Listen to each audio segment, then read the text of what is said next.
You're finally about to buy a fishing drone in New Zealand. Stop. Don't do anything till you watch this video. This could save you a lot of money. Jamie from Smart Marine out Mount Wellington, bringing you all the best tips and tricks and experience for free. Rightio, so tip number one. This is going to be the most important tip of them all. Make sure you buy your drone from a legitimate retail shop. Buying offline or buying somewhere else besides from a retail shop can make things very interesting, especially when things start going wrong. Now, it's very, very important that when you go to a retail shop, you have a hard copy of your receipt, and also you've got somewhere to come back to when you have an issue. Buying online can be a bit of a grey area, because now you're going back and forth to a voice on the phone or emails. This can be very, very horrible, especially if it's taking months for your drone to be sorted.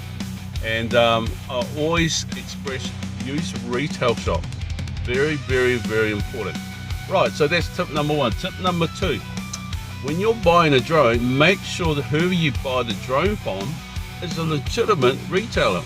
Now, there are retailers out there selling drones that are parallel imported, and if you don't know what parallel imported, definitely check GPT parallel importing, because it's really, really important that you buy the drone that's bought in by the right people. Because if you buy a parallel imported drone and then something happens and you take it back to a retailer, that supplier may not honor it because it's not their drone, it's bought in by someone else. So be very, very careful where you buy that drone from. Tip number three, and this is going to be probably the most important one of them all. When you buy a drone, make sure that the person you're buying from has either got the experience to give you the right advice. So for instance, if you're on the East Coast, make sure you get a 15 knot drone. If you're on the West Coast, make sure you get at least a 28 to 30 knot drone. There is a big difference depending on which side of the country that you're fishing on will determine the type of drone that you will need. If you buy a 15 knot drone on the West or the West Coast, you're probably going to have a very hard time using that drone on the West Coast. It wasn't developed to handle that type of wind, okay? So there is a difference. Make sure the person that you buy from has actually gone fishing with a drone. Ask them their experience with a drone. Ask them what's the best gear.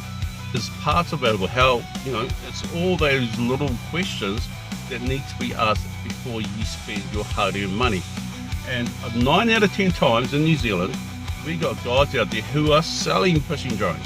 So the problem about that is they're giving you false advice based on reading up on ChatGPT or everything without actually going out there doing the hard work themselves.